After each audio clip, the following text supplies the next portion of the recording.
G'day guys, and welcome to a quick preview of the Royal Randwick meeting tomorrow, Sydney Cup Mark II, and it's not an overly exciting day, but we'll try and push through it. There's a few smaller fields, obviously not normally a carnival day, and it's been moved back to Randwick, but we'll see what we can do.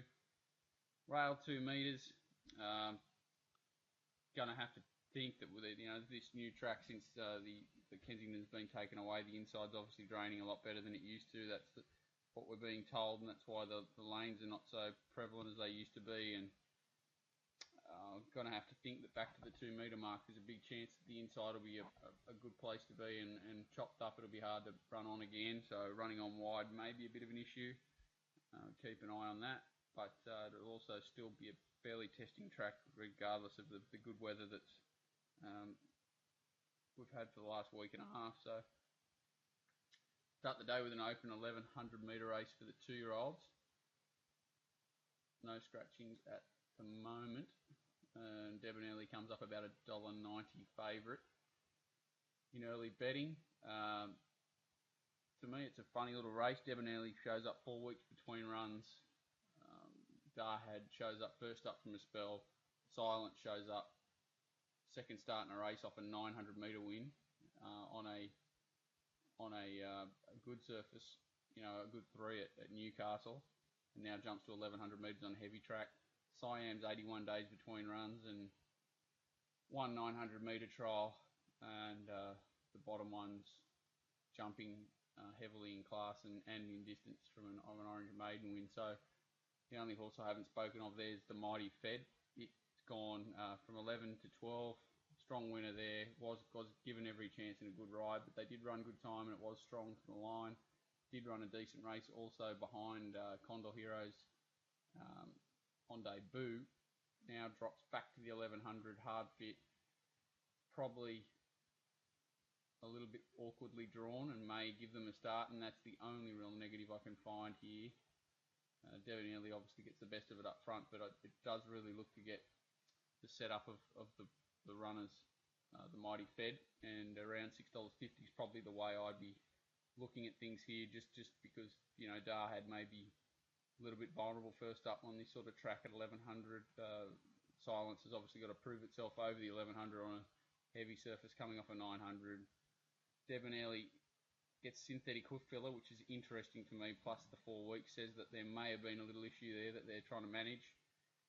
And Siam's probably the horse that looks a good chance of being strong, despite being first up. But for me, you've got to probably lean to the Mighty Fed. I couldn't chime into Debonairly at the $1.90 with possible foot issues, even though it looks to get control from the front and has had the benefit of a run. But in a tricky little race to start the day, small play on the Mighty Fed for me. Race 2, 1200 metres for the 3-year-olds. And I thought so. A promising horse comes up favourite here, 6 to 4. We've got Gibraltar Girl coming out of what looks to have been a strong race behind Didham's Prompt Response, where we had the bias in play that day.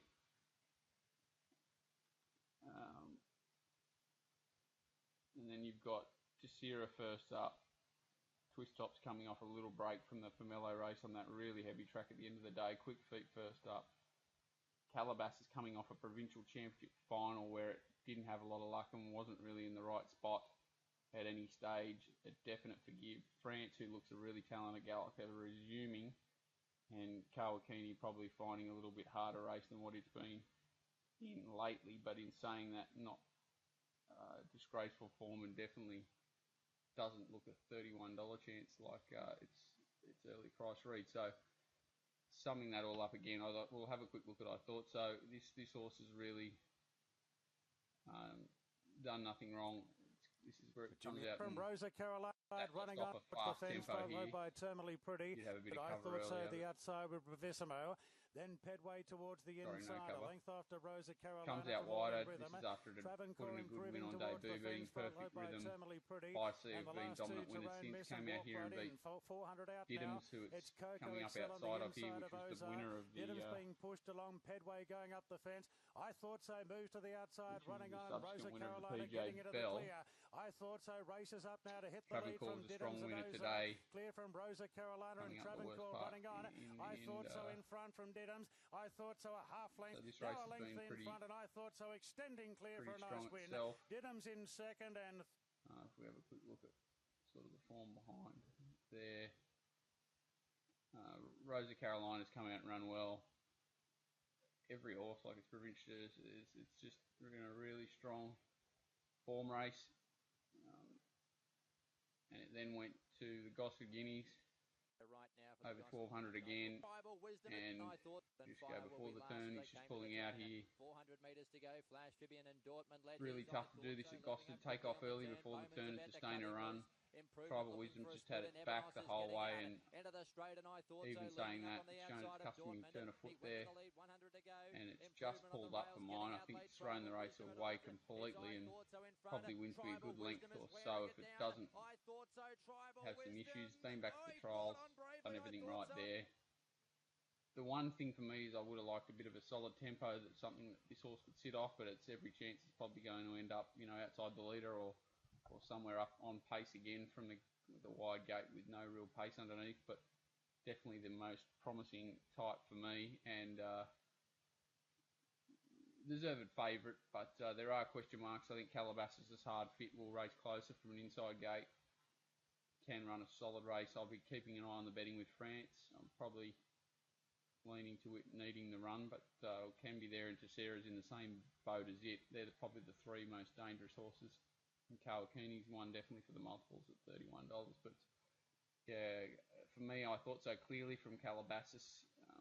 Just have a quick look at where Calabasas got to in that run. It's probably the danger. Light on at the foot. It's a length to Cleveland Bay. 1.5 to Ziganui. Better not Bull Joey. Third is Reby Calabasas back in the ruck here a bit. The Butteroo Night. Then Clutter Blue is last. Ends up shuffled back well back on the turn. He's fourth or fifth last. Got 3 lengths in front of And Reby Rempart definitely into the the place to be without wide this day, and it sort of gets held up and back inside horses. Complete forgive. Gets going okay late, but still in the wrong part of the track. And had sort of a stop-start momentum. So back to 1200 for it. Softer gate, it can be tough, but it's not the horse that likes to stick its head out by any means either. So I think it is a race for I thought so. Scared of France and Tessera, and Calabasas got the right setup. Race 3, few scratchings here already. Careless Choice, Egg Tart, Travancore come out. I'm really taken by the win of Oklahoma Girl. Not the rider that I was hoping to get on it. Doyle obviously gone back, and we'll just have a quick look at and they're all set. This win. Whips up on the outside. Solid tempo, so only up in front, nothing too special. They sort of ran along even time. And now Oklahoma Girl's being revved up at the Three-year-olds rear. here. Axiomatic leads coming to the is, turn from Cross Oklahoma Ditch Girl is in the being Cerise, shoved along on the Jackie inside to coming try and from join back it. in the field. Astria moves up 3 wide. Tracks up Power strongly. Lure 4 wide as they straighten up now. And Gets it's to the Astria outside. going after Cross Ditch with Power Lure. And Oklahoma Girl's getting Really to the does outside. knuckle down Cross strongly Ditch late, the rouse from considering they're all Astria. sprinting Power home Lure pretty solidly chimes here, in, and and it's come from Oklahoma Girl. behind a Good lot of finish them. coming up. It's Astria and Not run Oklahoma away from Girl. them late. Oklahoma Girl getting the upper hand near Cross home, Ditch and and Astria Oklahoma are Girl both goes run. on to win it. Oklahoma Girl by a length. Okay, Almost a dead heat second. Astria on the outside of Cross Ditch, followed by Power Lure. Then Octavian Augustus from Axiomatic, and my friend Charlie was the last to finish. Since Oklahoma Girl out of that race. well handled there by James Doyle.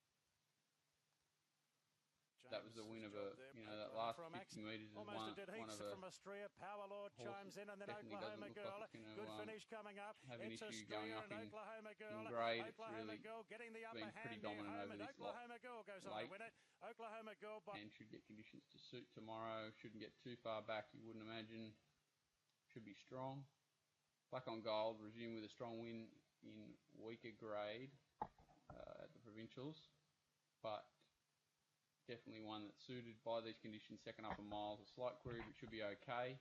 Pinnacle's Honest Uber Tuber is one that I'd like to risk, and Sizzling Bullet's probably going to be needing a really clever ride from Blake Shin, probably pressure on from 600, 700, 800 metres out to capitalise on its one-paced ability to, grind them into the ground rather than drag the sprint out of a few of them to get to the money. Even Mullover, if you give its last run up in distance, is probably an interesting runner and gets the crossover noseband back on after racing pretty fiercely up in distance last start. But for me, it's Oklahoma Girl. It's a clear horse I probably want to be with. I think it's the most progressive at this stage and suited here. But in a smallish field, Ubatuba is probably the only one that has surprised me by winning. Don't really want to even look at race 4. Got no real clue. I think Richard of York was really impressive down in Melbourne last start. Coming off another impressive win at Sandown the start before that. Probably its run last start had even more merit when it set up outside a really fast tempo and was well beaten by this Hans Holbein last start, but beat the rest clearly. Had a really good setup for this. Distance-wise, wet track's a little query, for sure, but doesn't look an issue and is a justified favourite. The rest of them are pretty average. That's a bad way to put it. They're pretty limited in their ability. They're all very honest, but Richard of York's probably got that little bit of X factor, which is why it's favourite here, and he doesn't win out of turn either, but he's in good form. So staying with Richard of York, and that's about all the time I'll spend on that race. Race 5, the Highway. Didn't like the trials of Barbass number 1. Think it's probably going to need the run. Spiral for me is a little bit outclassed. I'm not too excited by its form lines, and it's not one that I want to find here. Even though it is slightly back in distance and has a nice setup from that point of view that it should be strong, it's not one that I can find. I think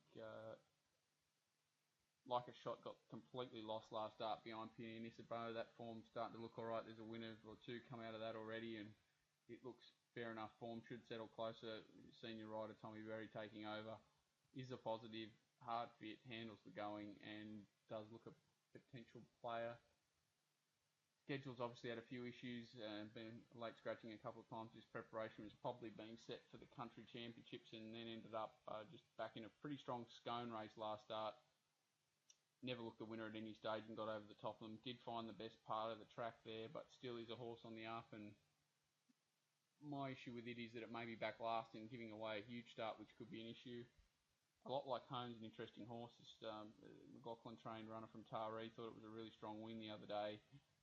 Only 53.5 on its back. It's probably a 2,000 metre horse, looking up in trip. So it's looking to get up in trip after this, but it'll be strong on the back up on speed, and it's got a really strong winning chance for mine. It's about the $8.50, maybe even get better come race time. Only Choice was a really solid win for mine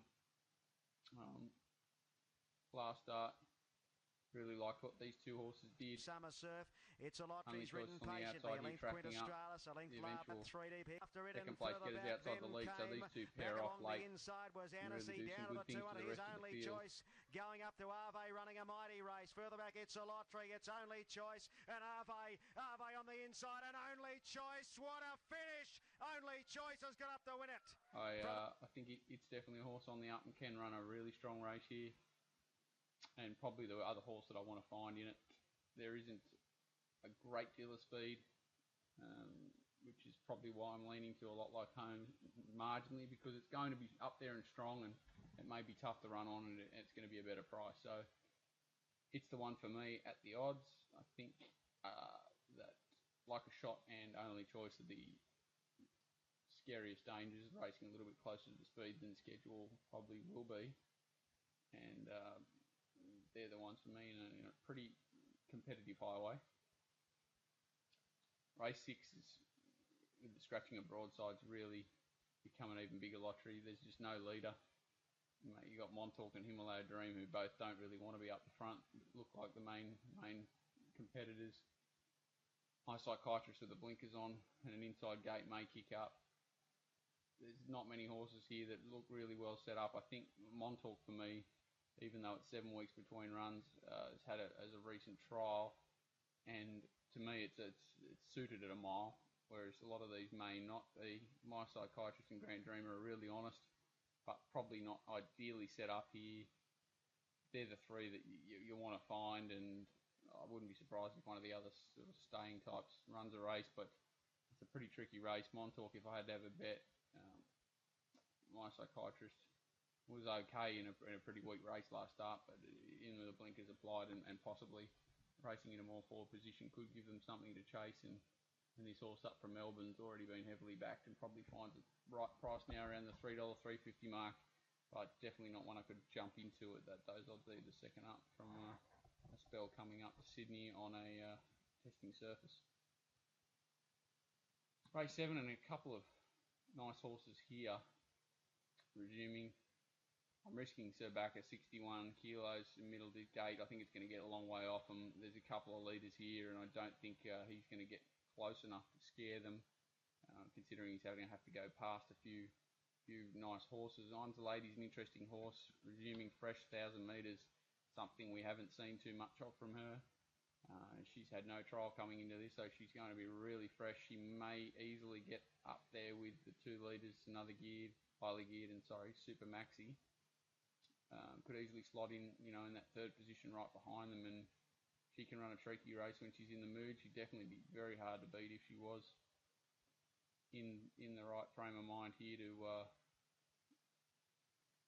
do something, which is hard to tell with her, but betting will probably be a good guide, especially late. Noeda's the form horse. Two really cracking trials coming into this. She's really done nothing wrong in a couple of preparations for the John Thompson camp at that when she's been kept to this 1,000. Well, she's only had the one preparation. Buzz was split in two basically by that 1,400 metre run when she was freshened up. She got the listed grade last start and was a bit unlucky to be beaten by Kuro. She's the one to beat here, no doubt. She lobs probably 4th, 5th, 6th, somewhere around that, and puts in that dynamic sprint. She's the one to beat, but she gets a price to match. And the other two that I probably, would be entertaining are definitely Super Maxi and highly geared that could control the tempo, which is always a dangerous thing over 1,000 metres. It's really hard to run these fast 1,000 metre types down. I just wish Super Maxi had probably drawn outside of highly geared, so highly geared could lead and Super Maxi sit outside it. I'd much prefer that setup for Super Maxi, but definitely dangerous, and Rosamand's probably a place chance. So for me here, Noeda's hardest to beat. I'm the Lady can definitely run a race. Super Maxi and highly geared right there. Rosamand for exotics. I'm against Sir Bacchus at the second favourite tag early, and I just think he's come up a little bit under the odds over a sharp 1,000 metres where he looks like he's going to get out of his ground with a big weight on a heavy track, and it doesn't look too suitable. Sydney Cup I'm going to leave alone pretty much. I might do a quick video of it independently. It's not a race that I'm too excited about either way. I really can't get too much of a handle on it. You've got these gaps and trying to work out so many, different queries that are top to bottom are full of queries. Horses that are on backups now, horses that have fallen, horses that have, were ridden out, horses that weren't. You got the 3-year-old, the Sketty Spirit coming into it. You've got all sorts of crazy things. I think Big Duke's really short for a horse that hasn't seen 2 mile before. Now has to be stretched out again with another run inside gate.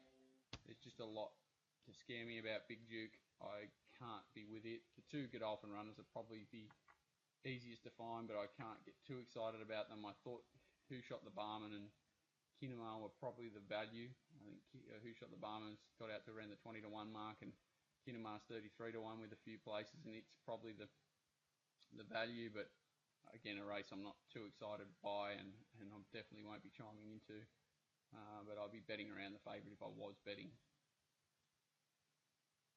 Race 9, and a couple of scratchings. Timeless Prince and his distinctive look come out. Supply and Demand comes up short price favourite off a 6-week break, 6.5-week break. Has been to the trials since on a couple of occasions and done a good job. we'll just have a quick look at the Warwick Farm trial. 11.75 the trip length. 2 weeks Famous ago. Seamus second and fifth and last and 4 lengths off the leader. Diardo got into the clearer length, passing the 200 metres mark, and Famous But what I Seamus will say, is it's at the front. really difficult to Lanciano run runs on to this second. Fabrizio's this track. just weakened out of a diffraction. It's Famous Seamus the leader close home, and Famous Seamus got I in by wouldn't be taking too 3/4 much notice at all Lanciano. by a horse. 3 lengths away from Comes down Fabrizio the outside third, on and then these tracks, Supply and well Demand. beaten by the horses, Servant high Volley. balling on the fence.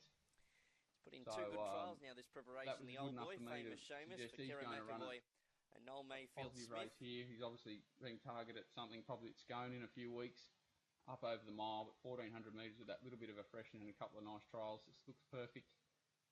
There does look a little bit of competition for the front, so it'll be interesting to see what their tactics are early, whether they try and push for the front or take a sit. And the beauty of this horse and the draw tomorrow, Supply and Demand, is that it looks like it can easily cross the ones inside it, and it'll position up, either in the front or grab hold and sit just behind the pace, and does look the one to beat. I'm not sure about this top horse, Moss and Daly. Ran well first up. He'd obviously be better for it. He's obviously a quality horse.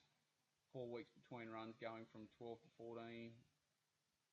He wouldn't be here, you wouldn't think, unless he'd be competitive. Plenty of time for the Galagados stables, and they usually place their horses really well. So, funny little race. Those are the 2 horses that look like they want to win for mine. Dreamforce is pretty honest, but not one that I think likes to stick its nose out too much. I think it's probably a bit vulnerable up in grade, and to me that goes for horses like Roaring to Win, Lazy Axel, Kanachi, Coliseum King.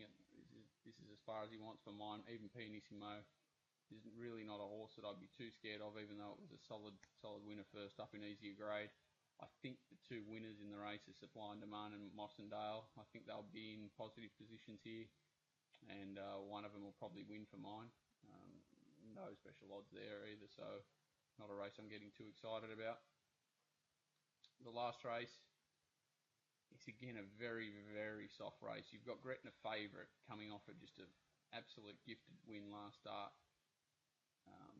Whether they try and adopt similar tactics here and take up the front, it does look like there's forward positions available, but Lemmy Stray, Countess Marinov are definitely going to be, up there. Probably Lemmy Stray's a bigger chance of trying to hold out the front and Gretna sitting outside. I'm a little bit shattered that Siren's Fury comes out of the race. That did look nearly a good thing here, but obviously heading, I think, to Brisbane and probably find a suitable race there. But settling on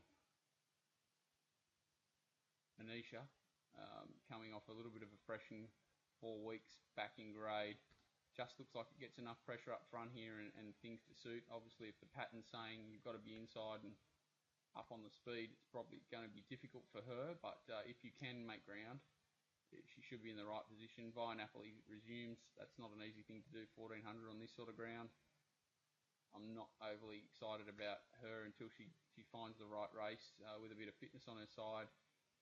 Heavenly Anna's a horse that really needs to lift a little bit, but was in a similar position to Calabasas in the straight last start, so can be a little bit of a forgive and does have a little bit of upside. So she's one I'd be keeping an eye on and throwing in quaddies. I think it's a pretty open race, last leg of the day, and Countess Marinov's probably going to stall for speed and just about look the winner being hard fit here, but did chase home Gretna last start and struggled to pick her up. So I like the new blood away from that Gretna race here in Anisha and Heavenly Anna.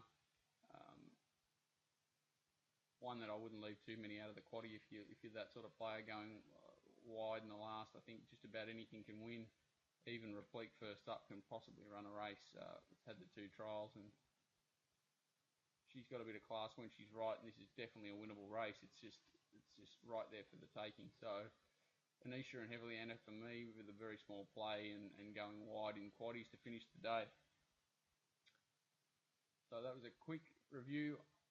Honestly, not a lot there meat-wise for me in value or standouts this week. I do think the Mighty Fed looks a good play in race 1.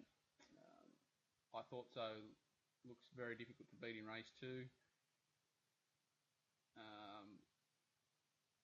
Oklahoma Girl looks nice and impressive race 3. Richard York the one to beat in race 4 but can't be playing. A lot like home does look good value for me in the highway. It should be right up there and run you a really positive race at around the $9 mark. And getting through the races, I can't see much late that I want to get too involved in. So most of the betting will be done by race sort of 5 for me, and we'll be just hoping we've got a lead by then. So thanks guys, plenty more racing to come up. I'll try and pump a preview out for Anzac Day on Tuesday at Royal Randwick, and plenty of racing ahead with Canterbury and Wyong as well later in the week. So thanks guys.